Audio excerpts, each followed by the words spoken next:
할렐루야, 좋은 아침입니다. 5월 13일 금요일자 말씀 같이 나누겠습니다. 말씀의 제목은 기회를 잡고 복음을 전하십시오. 너는 말씀을 전파하라. 때를 얻든지 못 얻든지 항상 힘쓰라. 범사의 오래 참음과 가르침으로 경책하며 경계하며 권하라. 디모데후서 4장 2절 말씀입니다. 본문 구절은 사도 바울이 디모데에게 한 명령이었습니다. 너는 때를 얻든지 못 얻든지 말씀을 전파하라. 이는 또한 오늘 하나님께서 당신에게 하시는 명령입니다. 때를 얻든지 못 얻든지 말씀을 전하십시오. 오늘날 어떤 나라에서는 공개적으로 복음을 전할 수가 없습니다. 그러나 몇 년 전에는 가능했습니다. 문이 닫히기 전에 지금 복음을 전하십시오. 어떤 도시들은 곧 닫힐 것이고 그러면 더 이상 그곳에서 지금처럼 복음을 전할 수는 없게 될 것입니다. 여러 방식으로 나라와 도시의 문이 닫히고 있습니다. 예를 들어 어떤 나라에서는 특정 도시와 주에서 야외 복음 집회를 조직할 수 없도록 금지합니다. 즉 이 도시와 나라는 닫힌 것입니다. 집회를 조직하려고 하면 보안 당국에서 그 집회를 용인하거나 허락할 수 없습니다. 라고 말할 것입니다. 또 어떤 나라에서는 개종을 막는 법률을 제정하기도 합니다. 이렇게 되면 그리스도인이 다른 사람을 그리스도께 인도하기가 어려워집니다. 어떤 곳은 심지어 개인적인 개종을 금지하기까지 합니다. 그 누구도 국가가 공인한 종교에서 기독교로 개종할 수 없다는 뜻입니다. 예수님께서 말씀하셨습니다. 때가 아직 낮음에 나를 보내신 이의 일을 우리가 하여야 하리라. 밤이 오리니 그때는 아무것도 일할 수 없느니라. 지금이 바로 복음을 전할 때입니다.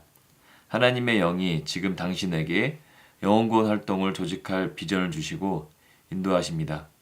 그것을 속히 행하십시오. 기회를 잡으십시오.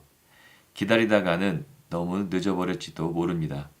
집요하게 복음을 전하십시오. 당신의 도시와 나라에서 아직까지 말씀의 실제를 나누어줄 수 있는 것을 당연하게 여기지 마십시오. 할 수 있을 때 더 많이 하십시오. 세상의 나라들을 위하여 기도하고 빠르게 움직이십시오. 지금 복음을 전할 수 있는 자유와 기회를 소중히 여기십시오. 아멘. 네, 그렇습니다.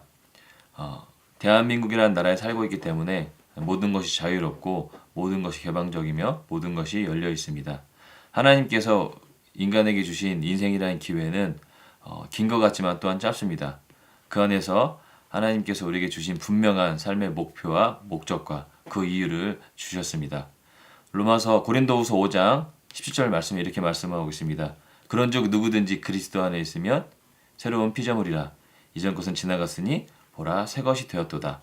새로운 피조물로 하나님께서 우리에게 새로운 본성과 그분의 생명과 능력을 주신 이유는 그 밑에 잘 설명하고 있습니다. 자, 18절에 이렇게 말씀하고 있습니다. 이 모든 것은 하나님에게서 났습니다. 하나님께서는 그리스도를 내세우셔서 우리를 자기와 화해하게 하시고 또 우리에게 화해의 직분을 맡겨주셨습니다. 라고 말씀하고 있습니다. 하나님께서 우리에게 예수님을 통해서 화해의 직분을 맡겨주셨습니다.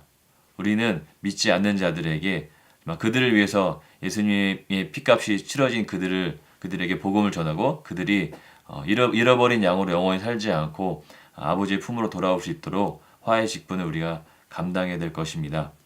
어느 나라에 그랬던 적이 있었습니다. 그때는 혼란의 시기였기 때문에 누구든지 어떠한 종교의 이름을 가지고 모일 수도 있었고 모이는 것에 대한 법적 제한도 없었습니다. 하지만 현재는 정말 특정 종교에게 힘을 실어주지 않을 뿐만 아니라 또한 두 사람 이상이 모일 때는 법적으로 허락을 받아야만 됩니다.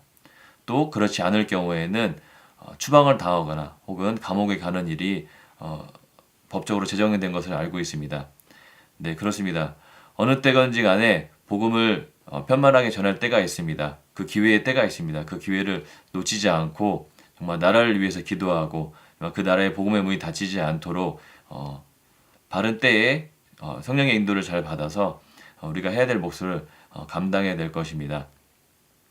개인에게 복음을 전한다면 처음부터 복음을 전하기보다는 먼저 친밀한 관계로 관계에 대한 친숙도를 높여가고 또 어느 정도 신뢰 관계가 되었을 때 정말 그리스도 예수를 믿는 것이 얼마나 큰 기쁨이고 그를 통해서 우리가 받은 은혜가 무엇인지 정말 전하고 그로 인해서 그가 주님의 자녀로 거듭나는 그런 역사가 일어나도록 지혜롭게 행동하는 것은 너무나 중요할 것입니다. 그래서 정말 기회를 잡고 복음을 전하는 것은 우리가 어떠한 직업을 선택하든지 또는 어떤 삶의 현장에 있든지 무엇을 하든지 가장 큰 목표이고 또한 목적이며 동기부여가 될 것입니다. 그것이 주님께서 우리에게 바라시는 가장 큰 기대일 것입니다.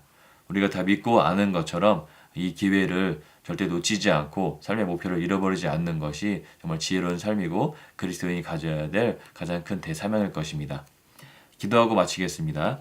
사랑하는 아버지, 제 주변에 말씀을 전파할 수 있는 기회를 감사드립니다. 저는 주님의 지혜를 따라 성령의 긴박함과 속도로 많은 사람들의 의로 이끌어옵니다. 저는 증가된 은혜와 능력으로 저의 세상과 그 외의 지역 사람들로 하여금 주님과 화목하게 하는 사역을 수행합니다. 예수 이름으로 기도합니다. 아멘.